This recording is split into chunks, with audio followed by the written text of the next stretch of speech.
Hello hi నమస్తే. అందరూ బాగున్నారా? నేను బాగున్నాను. మీ అందరు బాగుండాలని మనస్ఫూర్తిగా కోరుకుంటున్నాను.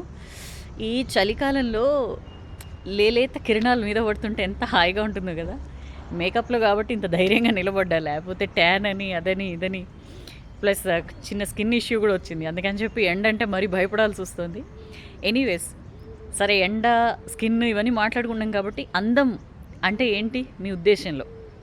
అంటే జనరల్‌గా కూడా అందరూ అందం గురించి మాట్లాడుతూ ఉంటారు. బ్యూటీ, బ్యూటీ అని చెప్పి అంటుంటారు. యూర్ లుకింగ్ బ్యూటిఫుల్ అంటుంటారు. వాట్ ఇన్ యువర్ సెన్స్ మీ ఉద్దేశంలో అందం అంటే ఏంటి? అందానికి మీరిచ్చే నిర్వచనం ఏంటి? నాకు కింద కామెంట్ సెక్షన్‌లో పెట్టండి. I really wish to know. దాని గురించి ఒక మంచి స్టోరీ చెప్తా. ఒక సరే ఈ ఇయర్‌లో ఇది లాస్ట్ స్టోరీ. అది కూడా మనం చెప్పుకోవాలి. టక్కని వెళ్ళిపోయింది కదా! అసలు ఎప్పుడు 2024 మనస్ఫూర్తిగా రాసిన పేపర్ మీద రాసిన ఇది కూడా లేదు. టక్కన వెళ్ళిపోయింది. ఎనీవేస్ ఒకవేళ ఈ సంవత్సరం మీకు మంచి మిగిలిస్తే ఆ మంచిని 2025కి క్యారీ ఫార్వర్డ్ చేసుకోండి. ఒకవేళ చెడు, విషాదం ఇట్లా ఏమైనా మిగిలిస్తే వాటిని 24, 31 వదిలేసేయండి. 25 మీ అందరికీ చాలా బాగుండాలని మనస్ఫూర్తిగా కోరుకుంటున్నాను. ఎస్, స్టోరీలోకి వెళ్ళిపోదాం. అనగనగా ఒక ఒక ఒక ఫ్లైట్లో మామూలుగా ప్యాసింజర్స్ వెళ్తూ ఉంటారు కదా, అట్లా అందరూ కూర్చొని ఉంటారు. ఒక లేడీ వస్తుందన్నమాట. ఒక లేడీ తన సీట్లో కూర్చోడానికి వస్తే పక్కనే ఒక జెంట్ ఉంటాడు. ఆ జెంట్కి 2 చేతులు ఉండవన్నమాట. 2 చేతులు ఉండవు. పాపం అట్లా ఎవరో కూర్చోబెట్టి, జనరల్గా హెల్పర్స్ ఉంటారు కదా వాళ్ళకి. ఆ లేడీ రాగానే తన సీట్లో కూర్చోడానికి ముందు పక్కన కో ప్యాసింజర్ని చూసి మొహం అంతా చిట్లించుకుంటుందన్నమాట. మొహం అంతా చిట్లించుకుని అబ్బా అని చెప్పి కాస్త ఇదిగా అయ్యి అతను ఏదో బుక్ చదువుకుంటూ ఉంటాడు.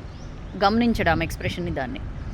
అయితే ఆమె ఎయిర్ హోస్టెస్ దగ్గరికి వెళ్ళి నా సీట్ మార్చు అని చెప్పి అడుగుతుంది. అంటే ఏమైంది మ్యామ్ అంటే, ఆయన చూడ్డానికే చాలా చాలా ఘోరంగా అందవికారంగా ఉన్నాడు. చేతులు అవి లేక చాలా ఇదిగా అనిపిస్తుంది. నేను అలాంటి వాళ్ళతో కూర్చోను అని చెప్పి అంటుంది. అంటే ఎయిర్ హోస్టెస్ నేను మాట్లాడతా మేడం, మీరు కూర్చోండి అని చెప్పి అంటుంది. అని వస్తుంది మళ్ళీ ఆమె. ఆ ప్యాసింజర్ కూర్చోడానికి వచ్చి కూడా మళ్ళీ వెనక్కి వెళ్ళిపోతుంది. వెనక్కి వెళ్ళిపోయి ఎయిర్ హోస్టెస్తో ఆర్గ్యుమెంట్ చేస్తూ ఉంటుందన్నమాట.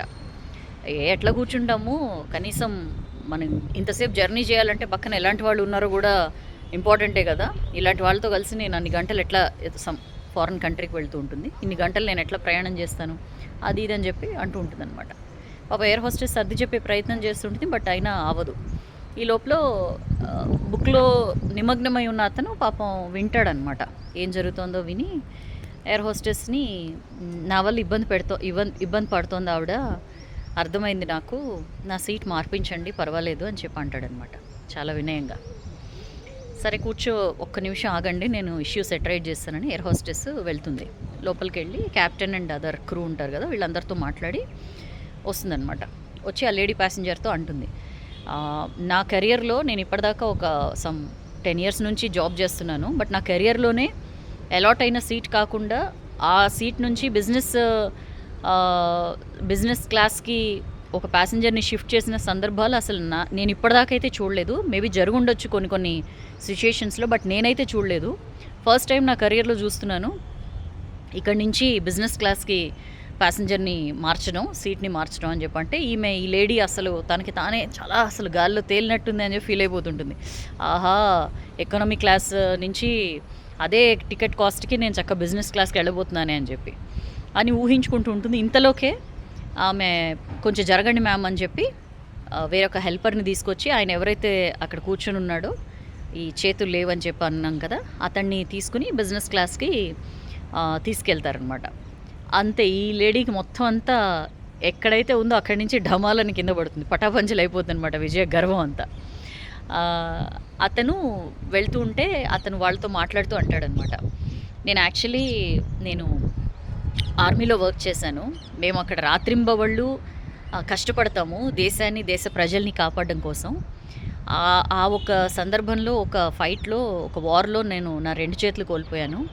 ఈ లేడీని చూసినప్పుడు నేను అనుకున్నాను, ఇలాంటి వాళ్ళ కోసమా మనం అంత అన్ని నిద్రలేని రాత్రులు గడుపుతూ దేశానికి రక్షణ కవచంగా ఉండేది ఇలాంటి వాళ్ళ కోసం అని చెప్పి అనుకున్నాను. బట్ మీరు, మీ కెప్టెన్, మీ క్రూ అంతా తీసుకున్న డెసిషన్, మీరు నన్ను ట్రీట్ చేసిన విధానం చూసి అలాంటి వాళ్ళే కాదు, దేశంలో ఇలాంటి వాళ్ళు కూడా ఉంటారు. నిజంగా ఇలాంటి వాళ్ళ కోసం మనం ఎంత కష్టపడ్డా, ఏం కోల్పోయినా పర్లేదు అనే ఒక మంచి ఫీలింగ్ నాకు కల్పించారు అని చెప్పి అంటాడనమాట. అప్పుడు వీళ్ళందరూ కూడా ఫ్లైట్ అటెండెంట్స్ వీళ్ళందరూ కూడా హ్యాపీ ఫీల్ అయ్యి చప్పట్లు కొడతారనమాట. చాలా చిన్న స్టోరీ అండి, బట్ ఇందులో ఎంత డెప్త్ ఉందంటే, అందంగా లేడు, లేకపోతే చూడబుల్గా లేరు. చూడబుల్ అనే వర్డ్ వాడేసాను, ఎప్పుడో మా మ్యాథ్స్ సార్ వాడేవారు. ఇది నమ్మబుల్గా లేదా, ఇది చూడబుల్గా లేదా అని చెప్పి, కేఎంఆర్ సార్ అని చెప్పి. సో అట్లా ఇలా లేరు, అలా లేరు, చూడ్డానికి ఎబ్బెట్టుగా ఉన్నారు. ఆల్ దీస్ థింగ్స్ ఎక్కడ అంటే, అందం అనేది ఏంటి? ఇజ్ ఇట్ బాహ్యం బయటకు కనిపించేదే అందమా, లేకపోతే ఒక మనిషి ఇన్నర్ బ్యూటీ మనం చూస్తామా? వాళ్ళ యాటిట్యూడ్ కానీ, వాళ్ళ వే ఆఫ్ లైఫ్ కానీ, లేకపోతే వాళ్ళు ఇతరులతో ప్రవర్తించే విధానం కానీ, వాళ్ళ నోటి నుంచి వచ్చే మాటలు కానీ, వాళ్ళకున్న సంస్కారం కానీ, ఇదే అందం అంటే. లెట్ మీ నో, నేను తెలుసుకోవాలనుకుంటున్నాను, మీ దృష్టిలో అందానికి మీరిచ్చే కొలమానం ఏంటి? నాకు కామెంట్ సెక్షన్లో పెట్టండి. అండ్ ఈ స్టోరీ నుంచి ఇంకా ఏం వాల్యూస్ తీసుకోవచ్చో అది కూడా కామెంట్ చేయండి. ఈ ఇయర్లో last story, so I would love to see your participation more. So ఖచ్చితంగా కింద కామెంట్ సెక్షన్లో పెట్టండి, నేను వెయిట్ చేస్తూ ఉంటాను. చెప్పండి, పిల్లలకి కూడా మనం ఇలాంటివన్నీ చిన్నప్పటి నుంచి నేర్పిస్తే మేబీ ఆ లేడీ ప్యాసింజర్ లాగా అంత సంస్కారం లేకుండా తయారు కాకుండా ఉంటారు. చెప్పండి నాకు మీకేమనిపించింది ఈ స్టోరీలో, అండ్ అందానికి మీరిచ్చే నిర్వచనం ఏంటి? నేను కామెంట్స్ అన్నీ చదువుతాను. అప్పటిదాకా ఈ స్టోరీ నచ్చితే లైక్ చేయండి, బాగా నచ్చితే షేర్ చేయండి. ఎందుకంటే మన చుట్టూ ఉన్న వాళ్ళందరూ అందం గురించి ఏం ఆలోచిస్తున్నారో తెలుసుకుందాం మనం. ఓకేనా? Thank you so much for your lovely participation. Wish you all a wonderful 2025. మనం మళ్ళీ నెక్స్ట్ ఇయర్ వీడియోలో కలుద్దాం. Till then, this is your Soujanya signing of.